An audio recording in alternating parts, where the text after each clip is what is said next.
This is Rocky Snyder. At the tone, leave your name and message and I'll get back to you. I look forward to seeing some of you next week, as well as many of you in the coming months when the shame of your lifestyle choices becomes overwhelming and you determine it's time to make a small, temporary, non-committal lifestyle change.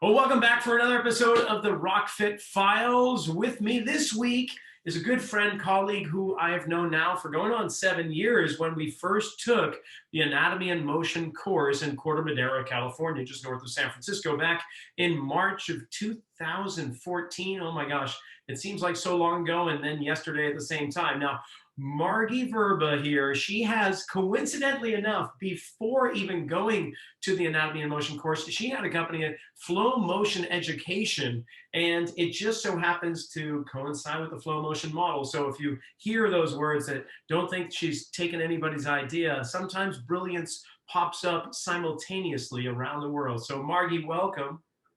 Come Thank on you. on. And I am so honored to be here. Thank you for having me.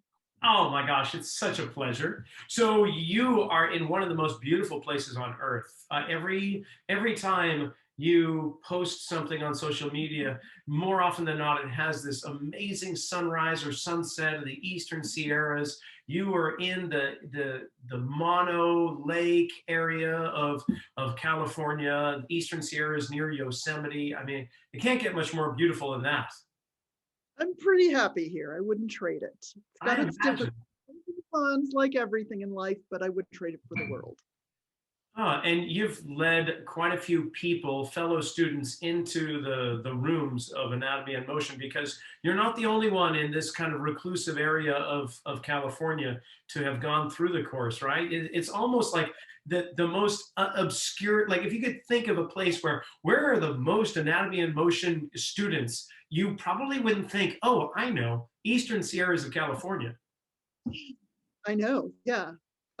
Jesse DeLong and I did a Pilates teacher training together years ago, or maybe 2 or 3 now. I can't, it's all a blur. The past is a blur when you get to be my age, but we co-taught it, and so several of the students who took the training went on to AIM, because that's kind of all we talked about in the anatomy part of the teacher training. So like, That's great. Anatomy and Motion, they signed up. Now, you formally or informally have been doing Pilates training for many, many years, and other movement-based kind of approaches, right? Is that correct? Well, yes. I no longer identify as a Pilates teacher. That's just not what I do anymore. But yes, that is my background, and that's what I did for many, many years. And at the time, then I was Flow Motion Pilates. Well, I'm curious, because what would identify someone as a Pilates instructor, aside from going through some certification course that would give you a piece of paper and wall? What do you see? What is that? How defines, first of all, and then we'll get into Anatomy and Motion, but how do you define a Pilates instructor? Oh, that's a big can of worms, Rocky. Well, Open it, baby. We're going deep. Like many movement modalities, you could say you teach yoga, and you could say you teach yoga. I'm doing hand gestures for people who can't see. Do something 180 degrees different, and it's not that different in the Pilates world. There are many trainings, and there's the typical lawsuits of like, we own the name and you can't use it. But I am trained both classically and what's called sometimes evolved Pilates, or sometimes people make the distinction, East Coast is more classical, West Coast Pilates is more evolved. Those are not rigorous names that mean something to everybody, but that would be the generalization. I have both trainings, so a Pilates teacher is hopefully somebody who's gone through a rigorous Pilates teacher training course, and not a weekend workshop for $200, and then all of a sudden I have a certification, I'm a Pilates teacher, but there really is no, we're not licensed.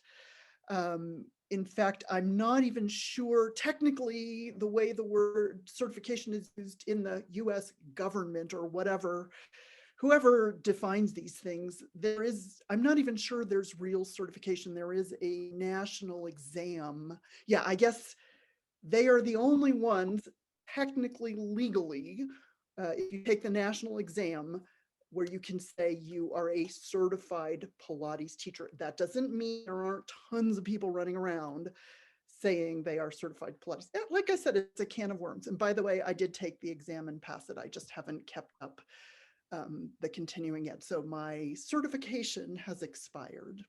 Yeah, it's interesting. We're somewhat similar in that way. I have pieces of paper that say I'm like a personal trainer and whatnot, but I don't necessarily call myself that. And I wonder if it had become a licensure, like where you actually get nationally recognized with a license, then maybe I would hold on to that title, because it gets so diluted depending upon the different associations, as I think you're alluding to there, is that there's so many different types of certification programs that if you call yourself a Pilates instructor, it doesn't give the client or yourself a true understanding of the depth of your knowledge. Only you've reached the bare minimum and as far as I'm concerned, just enough to be dangerous. So whether that's a personal trainer or a Pilates instructor, right? So Absolutely. yeah, and the information that you're given is very, I would say, very fundamental, foundational, but isn't enough to really truly be as effective as you can be, right? So there we go. We bring in anatomy and motion, and you found that out. Were you one of the NKT groupies there at the back in the day? I think I was the only one that wasn't an NKT. Maybe not. You might have. I think there was one other woman, Jennifer, who teaches paddleboarding. Remember her? Anyway, yeah, I kind of kept in touch with her a little bit afterward. There might have been a few of you, but we're definitely in the minority. And yes, I was one of the people at the time in 2014. NKT was sort of the mainstay of my practice. I don't really use it anymore, but David Weinstock, the founder and primary teacher, had highly recommended Gary's course. And I'm almost embarrassed to admit this, but when he first described the course, I'm kind of like, I have huge gaps in my education, but I've actually studied feet and gait, well, I thought, a fair amount. So I almost didn't take Gary's course. I'm like, I've got huge holes I need to fill. Like, why would I go fill something that I've actually studied a fair amount? And but out of respect for David Weinstock, who I think actually sponsored Gary his first trip to the United States, I just had so much respect if he was recommending it that highly. I took a chance on it, and I'm obviously within 15 minutes of Gary starting to speak, I was like, oh my goodness, I'm so glad I'm here. I'm like instantly. And I've been back. That's cool. For me, year. I'm the stumbling, bumbling fool who just kind of happens upon things, and then luckily enough, I'm just right place, right time. So it was so nice, but it was very different going into that course. And since so many people knew one another, it definitely felt at first like an outsider, but within the second day, it was a completely different story. Everyone was just really embracing the whole concept, and the struggling factor of having to break down joint mechanics in one area through three-dimensional space and then get up in front of the entire class as a small group that was working on it, and then have to go through it, and then putting the pieces of the last people together with the ones that you would work on. Yeah, it was a great way to really to struggle and learn at the same time, don't you think? It was so good, yeah. So how did that? I'm curious because you're Pilates, and there was a pure sense of Pilates that became muddied in a way with neurokinetic therapy, or enhanced, however you'd like to say it. You started developing and accumulating tools and knowledge and techniques that every time you did that would pull you away from the essence of Pilates, until finally, just like two cells just breaking off, you became something completely different. Where was it with your understanding of the flow motion model and the information you gained through the anatomy and motion courses? When did that separation for you occur? Did that help? Well, the separation had occurred long before anatomy in motion Oh, because cool. I had been studying probably since about early 2000, maybe 2001. I had started studying with a man who is well known within the Pilates community, or actually, I have to qualify things now because I've been around for a while. At He was at one time really well known within the Pilates community. There is a younger generation now, but if his name is Jean-Claude West, and if you look at the bios of any really famous, or not any, but many well-known famous Pilates teachers that people still have heard of, it's amazing how many people list Jean-Claude West is one of their primary influences, including my teacher, Madeline Black, who is just one of the most famous Pilates teachers in the world. And if you look at her bio, she'll list Jean-Claude West. But otherwise, he's not very well known. He's kind of the secret within the dance community and the Pilates community. He was Baryshnikov's practitioner, among other things. So I had been studying with him for a long time, and he teaches osteopathic techniques. So when you go take courses with him, you learn in-depth joint biomechanics, manual correctives, or a lot of mobilizations, and osteopathic techniques, basically muscle energy technique. And then you learn movement correctives, and often he will use the Pilates equipment to enhance the movement correctives. So I'd already transitioned. I was still a Pilates teacher in the sense it's almost like I had two businesses, or two services out of one business. I did teach group Pilates classes, and they were primarily fitness oriented, but with an emphasis on optimal functional movement, whatever that means. And but I also had a private practice starting, I don't know when, probably late 90s, where I was working one-on-one, mostly therapeutic, and that diverged away from Pilates very early on. So to doing mostly osteopathic analysis, mobilizations, and then movement correctives. Well, it's interesting because in your background, right there in the room you're sitting in, I see the Wunda chair and the Cadillac, and I imagine there is a reformer nearby as well. So it's not like you have completely thrown the baby out with the bathwater in any sense of the imagination, but you have found a way to integrate the teachings and the understandings you've had in the past with the flow motion model. How do you make that so for those other students and aspiring Pilates instructors for that matter, how do you integrate them both? What have you found to work best with the Pilates methodology and the flow motion model? I'm going to be honest, I'm not integrating them at all. What? I'm not, this is here actually, to tell you the truth, it's hard for me to let go of it, but it's now sold to a local she just hasn't picked it up yet, a local physical therapist who did Pilates teacher training under me years ago. Ah. I used to have a little studio out of my house, where I taught small group classes, but I'm now just keeping one of everything just for me. But so it's always been kind of separate. If I taught Pilates, it was sort of more group fitness. I can't say that I used it therapeutically.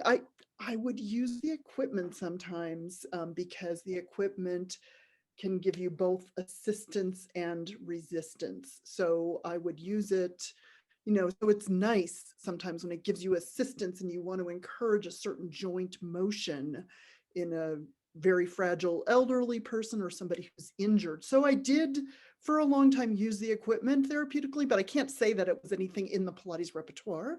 It was Huh. just using Pilates equipment. I will say I'm not teaching group classes now. If I were, my cueing would change pretty radically. My cueing to myself, I still have a personal Pilates practice, has changed pretty radically in terms of how I cue the feet and the knees, and of course. So were I teaching group classes, my cueing would would be radically different. And I would love to, if there was a studio nearby, I would jump on it in a heartbeat, but there isn't. I'm in the middle of nowhere. Sure. Oh, that's interesting. All right. So when you have a client come in, Yeah. is it going to be purely working from the flow motion model? Do you blend in other methodologies, or do you keep it pure and simple, for lack of a better term?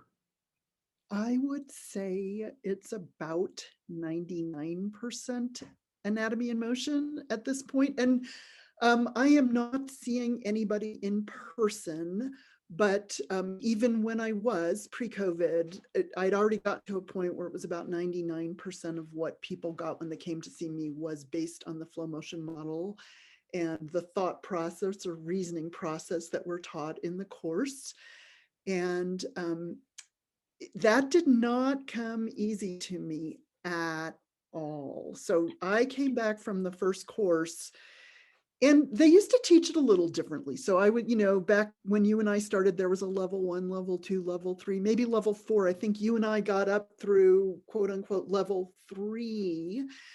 And my recollection is after level 1, they sent us home not so much with the perspective of how do you work with other people, but really a perspective of, they used to say, stand in your underwear in front of a mirror and get this in your own body. So the first year that I came home from Anatomy in Motion, I wasn't even really trying to use it on clients that much. I really took to heart, I was trying to understand it and get it in my own body.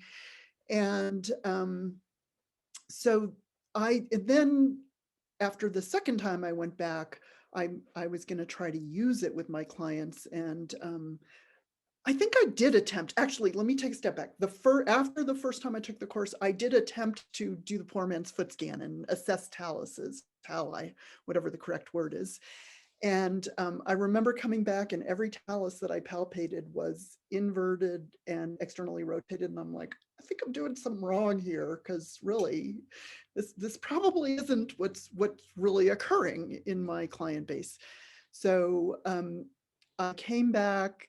I pretty much have been back every year since Gary's been coming to the United States, except once there was a family emergency. But other than that, I've been back every year.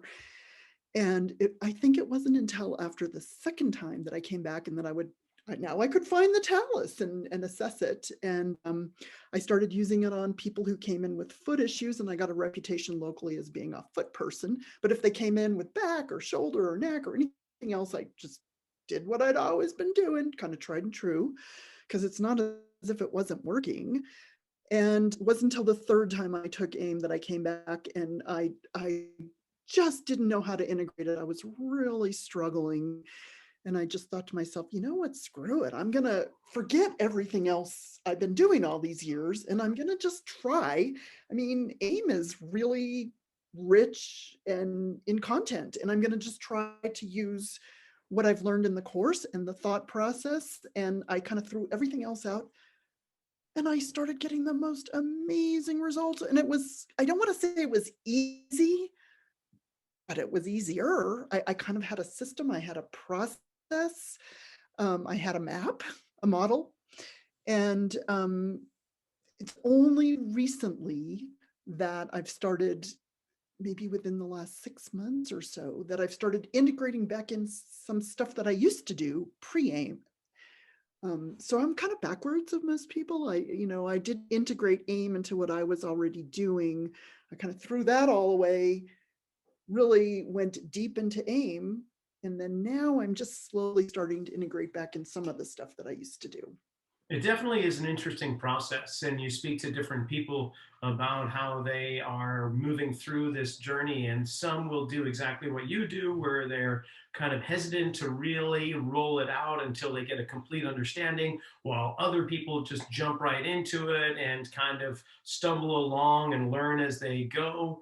And then somewhere along the way, they become just engrossed into the purity of it all. But then they realize, oh, but there are these other elements that I had been using with such success that I can see them being placed in here now. So yeah, it's very similar in so many ways. So where are you today? What's it like now? So I'm completely online, which may have been a somewhat easier transition for me than it has been for other people because I was already partially online.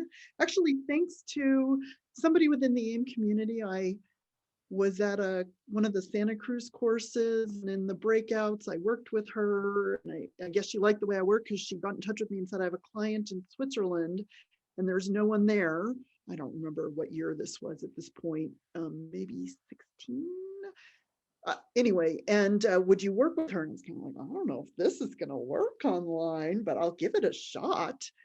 And to my shock, she actually got completely better. And I was like, oh, I think this, and I live in the middle of nowhere. How convenient if I actually could work more online. So I did sort of build it up more so that when I had to transition, it was a much easier transition for me. And I already kind of had a system for working with people online. So what it looks like today is I'm a very slow processor. I know that about myself. I'm just not quick on my feet.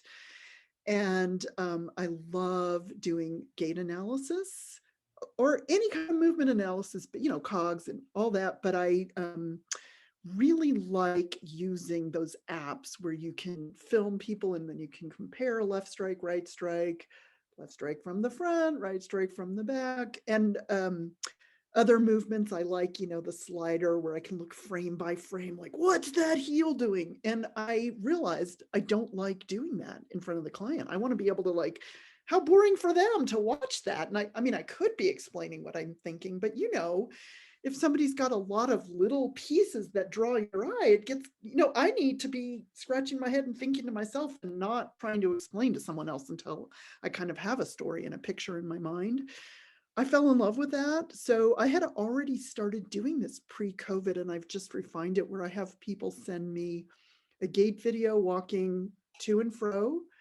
I have them actually send a side profile one, which I started doing a gait also. I started doing because somebody years ago misunderstood my instructions and sent me the to and fro, but she also sent me the side one. And I'm like, oh, you see all kinds of things you absolutely don't see, like that hip does not extend, or that foot never pronate. You can, you see the side profile of the arch.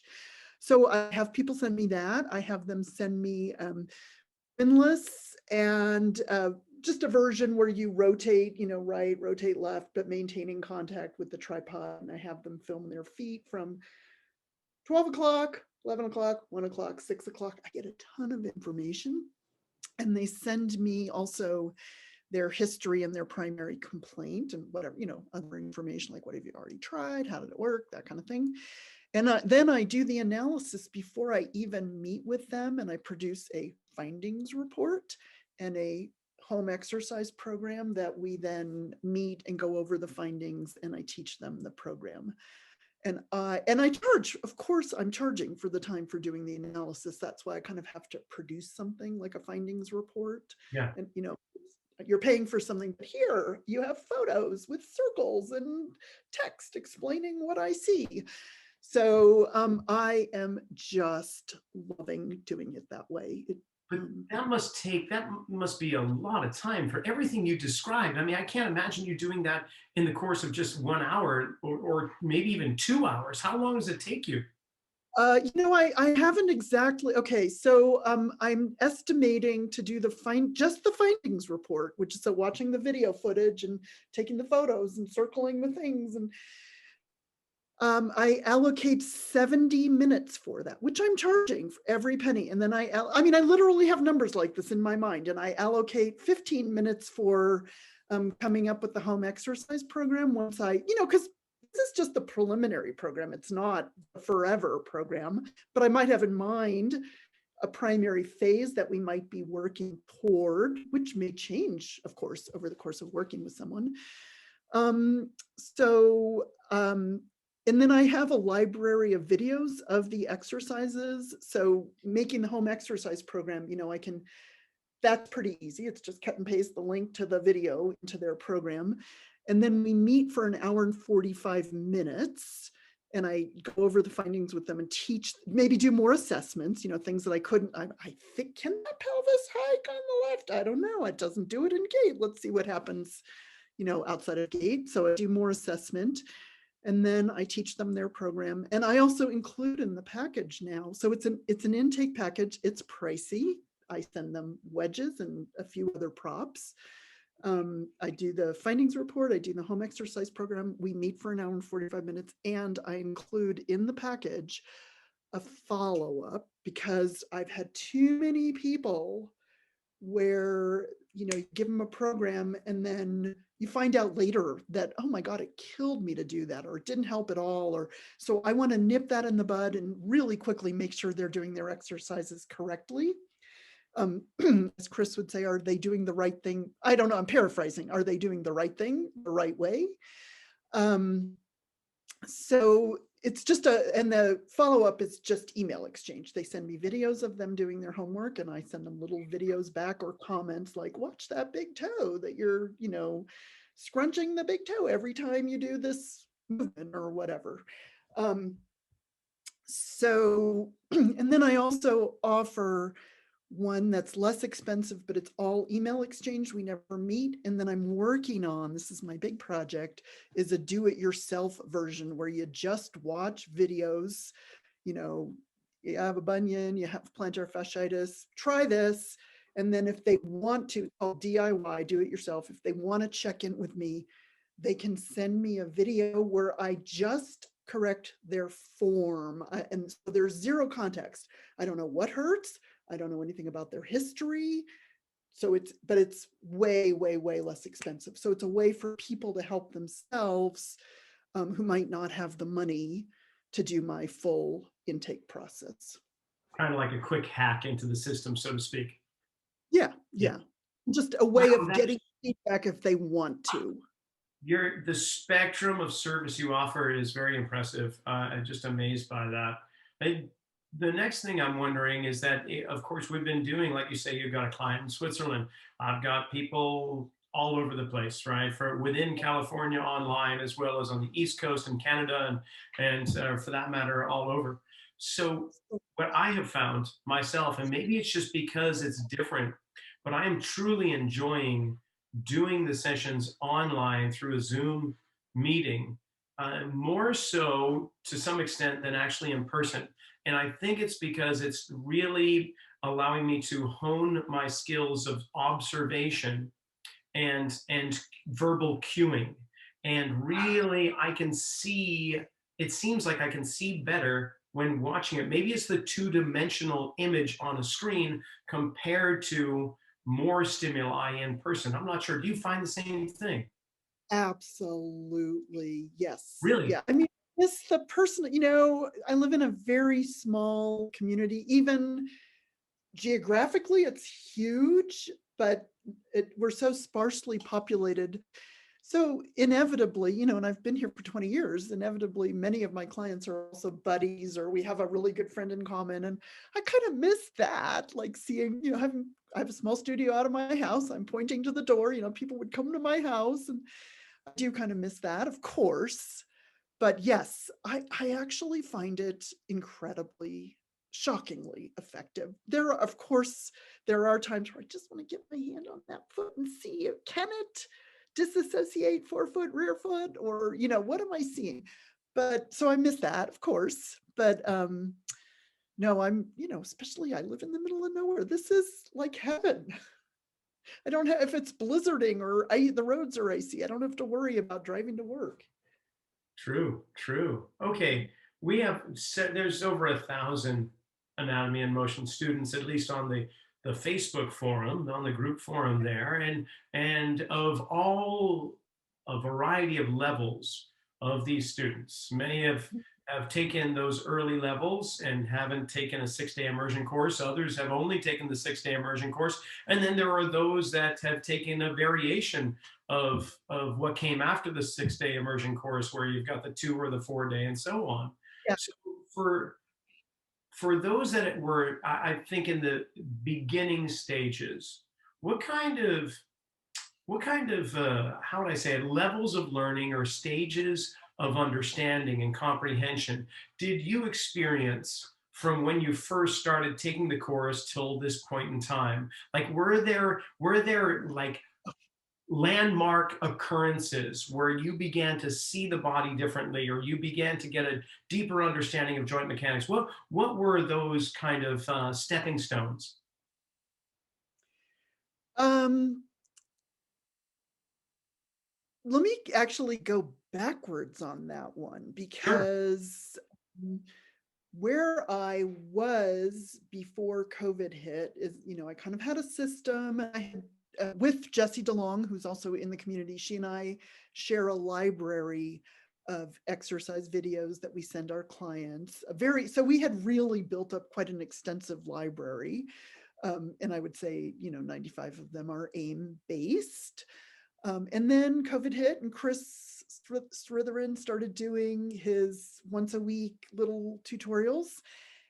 And my cueing changed so radically, and my experience in my own body changed so radically that I have to throw away all. Thanks, Chris. I have to throw away all my old video. I'm not kidding. That's how radically it's changed. I have to throw away my old videos and make new ones. And Why? my Why? way of What, explaining, what was it about the old ones you don't think are worth? I, you know, it's the devil's in the there. I can't really answer that one because the devil's in the details of the cueing. But I'll just give you one example. Sure. Just one example of a cue, but there's so many like this. The cue of, and I might now, because you get new cues and hopefully people internalize them and they become their own cues, even though I do give, I give Chris credit for opening my mind and make me think of things differently. So I can't say, in case I get it wrong, I can't say this is exactly how he cues it, but my takeaway was the cueing of the top of the, when you're cueing people into, let me actually take a step back. Thinking about basically, and I know you've got to this place, I sort of got this from you before, but I need to take this step back, is just simplifying the gait model into, you're either receiving your mass or you're moving your mass away or forward. And I think you say you're either landing on Earth or leaving Earth, which I think is, kind of the same concept. Yeah. So I needed to take that step back. So that was already huge. Like, let's just simplify things for our clients. Like, what are we work? There's only two things that really happen, and that makes it way simpler for them. You're either receiving your mass or you're moving your mass away. And I do qualify this as in the load bearing or weight bearing phases of gait. Like, there is a swing phase, but the foot is maybe not as interesting when it's not weight bearing or load bearing. So in the load bearing phases, you're either receiving your mass or moving your mass forward. That was a huge leap right there. So I kind of needed to reframe what I was teaching. And then just one example of a cue, but there are so many like this, of just in the receive your mass phase, which is basically, building people up to suspension phase, but maybe just starting with getting the foot to pronate and the lower limb mechanics that are associated with that. The cue of imagining the top of the tibia arcing down toward the floor. That's simple, maintaining the contact with the heel. And I know he does it slightly differently, but what a great cue. And, it's now how I cue myself, so I wasn't cueing myself with that exact cue before. And that's just one example, but there's so many like that I actually now, thanks, Chris, have to redo. I can't send anymore the videos that we made maybe 3 or 4 years ago to our clients. I just have such better cueing, and also a way of progressing the exercises. So, okay, I'm going backwards, but the cueing from Yes. Chris, inspired.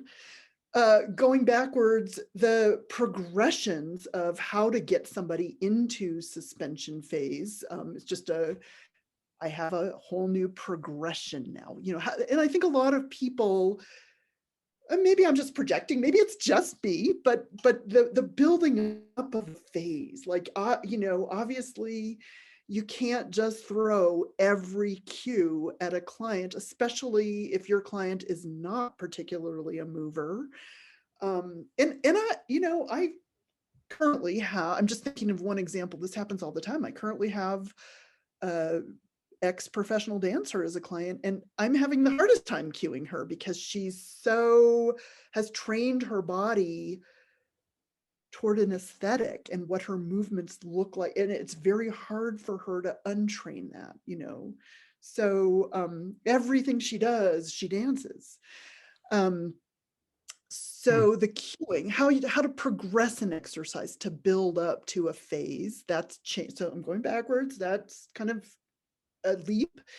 And then before that, a leap for me was my session flow that I've already talked about, how that changed. And when I said, screw it, I'm just going to do what they teach us in the course. I'm going to do the assessments they teach in the course. I'm going to use the reasoning based on the FMM that they teach us in the course and see what comes out the other end. And that was a huge leap for me.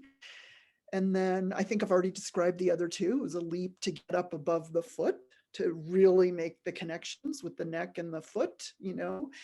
And then, so that's kind of my progression going backwards. Fantastic. That's great. And then the assessment tools, you mentioned the poor man's foot scan, and we've got other ways that we assess, of course, static posture, the video gait analysis, taking screenshots of those videos, comparing left to right. Are there other types of assessments that you were using in the earlier days that you've put aside, or do you still hold on to pretty much the same assessment tools? I do almost every assessment that we learned in the course. And when I could see people in person, that included with my hands assessing every joint in the foot to see, you know, where it felt sticky and where it felt like there was movement. So you know, I don't have a force plate, so I don't use that. But I just recently, right before COVID, of course, bought something. It wasn't that expensive, thankfully, but where you have an ink imprint thing. I haven't tried it yet because I haven't had a client yet. I could try it on myself, but I haven't yet. But other than the force plate, I'm pretty much using everything, all the assessments we learned in the course, not on everybody, of course. Like I said, I mostly use Gait because, and definitely get a lot of information out of the windlass and the rotation, maintaining the tripod. But you know, they can't lie in Gait. That's their real movement. I mean, it's really, I struggle. I have them send posture photos and I'm like, oh, it looks completely different from the back, from the, you know, from the front, clearly all the weight on the right, but from the back, clearly all the weight on the left. So, you know, posture photos, it's really hard for them. I say, pretend you're standing in line at the grocery store and nobody's looking at you, but how well does that work? But Gait, they can't lie. Like I have them walk back and forth 3 times. And then based on that, what I see in Gait, like I said, that will lead to other assessments, probably mostly COGS. All right. Very cool. Now, if you had somebody just come in and you only had 15 minutes with them, that's all you had. Like, say you're one of those physical therapists or body workers, and they're only allowed, you know, the insurance was going to pay for 30 minutes on max, but I'm going to shrink it down and get down to 15 minutes. If you only had 15 minutes to work with a person, where are you going? What are you doing? Well, it depends on their complaint. But if I Really? had to, yes, it would. Let's just say chronic pain in some area of the body, whether it's the Okay. lower back, the knee, the ankle, the shoulder, the neck. Well, I would probably just do a quick the assessment, you know, with the windlass, very quick. Maybe if I had time, a poor man's cheater foot scan, and then I would just say, "Hey, I'm gonna," because this is not hypothetical. This actually happens, of course, with our friends and our family, and Right, you know, exactly. yeah. But so I do have this library of videos that I have to remake. Thanks, Chris. Have I mentioned? No, but I do have that as a tool. So where I can say to what I typically do with a family member or a friend who want that 15-minute, you know, like, well, I'll just quickly look at their feet and go, okay, yeah, the right one really doesn't want to pronate and the left really doesn't want to, you know, something kind of quick and dirty. And then just say, hey, I'm going to send you some videos. And pretty, you know, Rocky, how many people have walked in your door who can pronate and supinate? I don't know if I've had How, any. No. yeah, okay. So pretty much at this point in my career, I'm going on the premise that no one can pronate and supinate. So, and you need, no matter what's going on in your body, you need to be able to pronate and supinate, you know? So, for all the reasons that we know. Like you can't do one, you can't do the, if you can't pronate, you can't really supinate. If you can't supinate, then you're going to have wonky up the chain biomechanical mappings or whatever, and that's going to go all, you know, we have a model. So that would be my quick and dirty. Then, hey, I'm going to just send you a little video and do these exercises and get back to me and see how you feel. And if I have time, this actually, it's not hypothetical. I do this all the time. I'm like, hey, let me take a quick video of you walking, and then I'll send you maybe some other stuff. So that's my cheat. Gotcha. You know, Oh, it's interesting that you mentioned windlass. You go right to windlass. So I honestly didn't think of that in terms of what would you do, but I find that fascinating because obviously for those that aren't familiar with the windlass mechanism used in old time sailing ships in the gold mining area, not far away from your area, and it's just basically a pulley system that the big toe, amongst other places in the body, but specifically the big toe uses as a means of a mechanical advantage to lift weight and to create a chain reaction through the body. So when the big toe lifts off the ground, when the feet are flat on the floor, it creates a supination kind of response. The arches begin to draw up and so on. So Marty's saying, okay, I'm just going to look to see what it's like, what's the quality of their ability to lift that big toe off the ground, keeping both feet on the floor. One foot's going to be different than the other. The one that doesn't lift as high most likely is the one that struggles to supinate and is probably has a tendency to go toward the pronated end of the spectrum. And so, okay, so you've got a choice. You're going to flip a coin and it's going to land on heads, pronation mechanics, tails, supination mechanics. And are you just going to go with the flip of the coin? You're going to go with instinct? What is it that you decide when you look at toes lifting up that say, okay, I'm going here? Well, I also, before I even go to pronation and supination, I think about, I'm going to make an assumption, which is perhaps incorrect, but I've only got that 15 minutes and I can't see the person in person. So I wouldn't make this assumption if I were seeing somebody in person, but I might make an assumption that there might be a mobility issue in that big toe juncture. So I do, of course, have the exercise that we learned from Gary, you know, the wedge up against the wall or flat on the floor, depending on the range of motion that they are starting with. And some people call it the windlass exercise. I call it big toe joint mobilization for my clients. And so I, no matter what, and I'm also experiencing, you know, I'm 63 and I do have clients of all different ages, including children. I mean, just, I don't just get people my age, but I have noticed that I think people in our culture tend to lose range of motion in that joint as they age. And, you know, we have many posts on the forum of if you can't extend the big toe, then this, then this, then this, you know, it's such a big thing up the chain if you can't extend the big toe.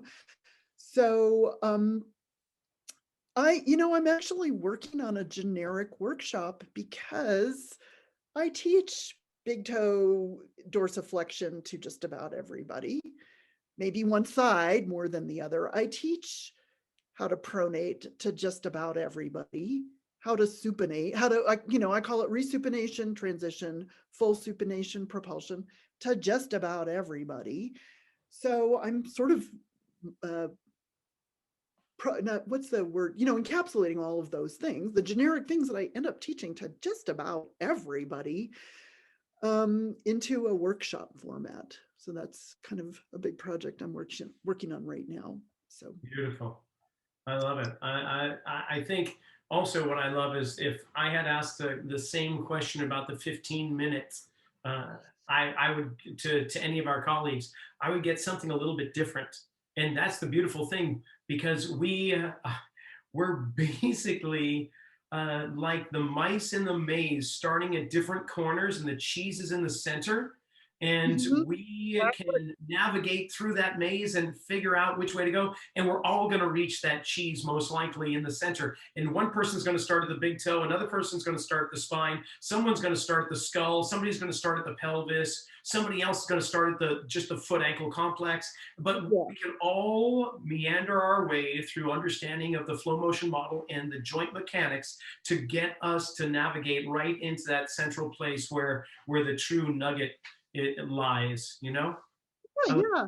And when you ask what I do in 15 minutes, I mean, if I have more specifics, like the typical posture where the pelvis is way forward of the feet, then I might give them sagittal cogs to help them find center in the sagittal plane. It's going to depend, so to some degree, I can't give the generic answer is everybody gets pronation and supination mechanics, that eventually, hopefully will feed all the way up the chain, but starting with the feet.